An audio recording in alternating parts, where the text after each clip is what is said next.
Have you ever looked at a country's economy and just thought, something here doesn't add up? Well, that's exactly what's happening in Nigeria. It's a genuine puzzle. This isn't a simple story of a country doing well or doing poorly. Instead, it's a story of deep contradiction, told by two sets of numbers that paint a picture of two completely different nations somehow existing in the same place. So, on one side of the coin, you've got the government celebrating what looks like pretty impressive economic growth. But then, you flip that coin over, and the World Bank drops this bombshell. A staggering 139 million Nigerians are now living in poverty. So, what gives? How can both of these things possibly be true at the same time? Right, this is the heart of the puzzle. How can a country seem richer on paper, but for millions and millions of its people, life is actually getting harder? Let's get into it. Okay, so first things first. That 4.07% growth number? It's totally real. The government, was shouting it from the rooftops. They held it up as this huge win, as proof that their economic policies were really starting to work. But that celebration just smacks right into this other number, 139 million.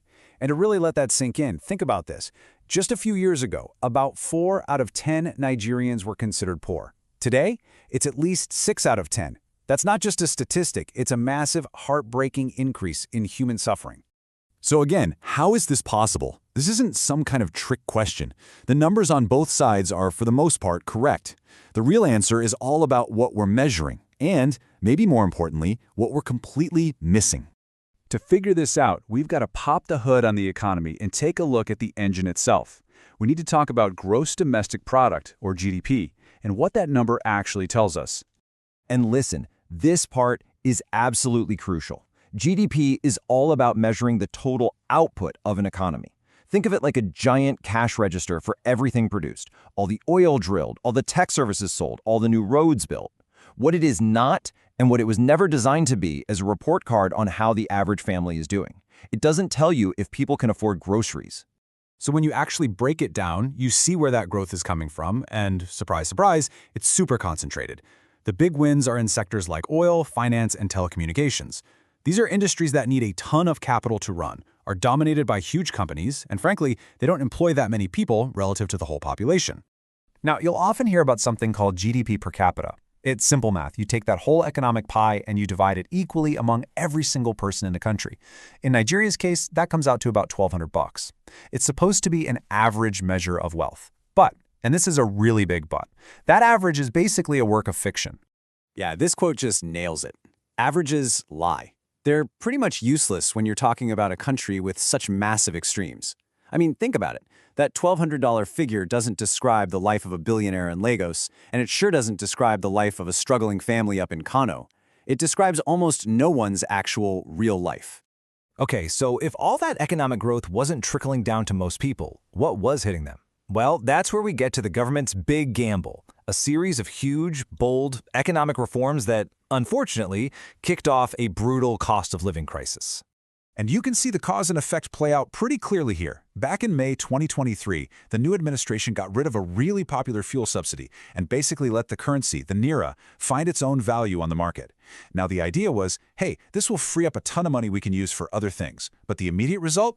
Inflation went through the roof. We're talking a 30-year high. Ouch. So the government knew this was going to hurt. They promised help to soften the blow. Cash payments for 15 million of the most vulnerable families. A great idea on paper, right? Well, the problem was the execution. The gap between what was promised and what was actually delivered was just enormous. By the end of 2024, only a tiny fraction, 1.7 million families, had seen any of that money at all.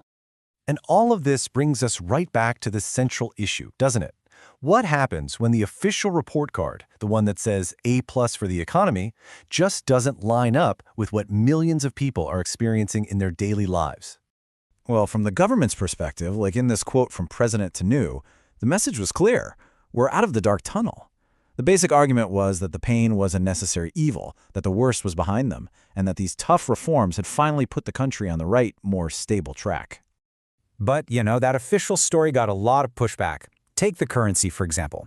The president claimed the Naira was actually stronger than when he took office, saying it was at 1,900 to the dollar on his first day. But fact checkers quickly jumped in and said, no, it was more like 460. That is a massive difference. And it really matters, because if you're measuring your progress from a starting point that's just wrong, are you really measuring progress at all?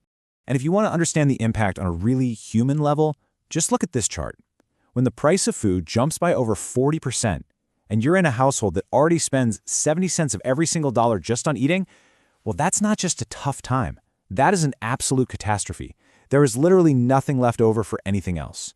Not rent, not medicine, not school fees, nothing. And maybe the most devastating consequence of all of this, the number of people considered ultra-poor. And that means people who literally cannot afford the basic calories to survive, even if they spent every last penny they had on food. That number has doubled in just 4 years. That is a raw measure of human despair that a GDP number will never, ever capture. And of course, this pain isn't being felt equally across the country. Those national averages are, again, hiding a huge divide between regions. You go to parts of northern Nigeria, and poverty rates are over 70%. Then you look at the south, where economies are a bit more diverse, and it's much lower, around 30%. It's a powerful reminder that Nigeria isn't just one economy. It's really two, or even more, existing side by side, and they are deeply unequal. So here we are, right back where we started. It turns out both things are true. Nigeria's economic engine is growing. It's producing more stuff, more value, but at the exact same time, more and more people are getting crushed by the gears of that very same machine. And that right there is the cruelty of the scorecard, judging a complex human reality by a simple, misleading number. Which leaves us all with a really big fundamental question to think about. If an economy can grow while millions of its people sink deeper into poverty, then what are we even measuring?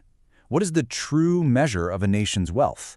Is it just the total on the economic cash register, or is it something more?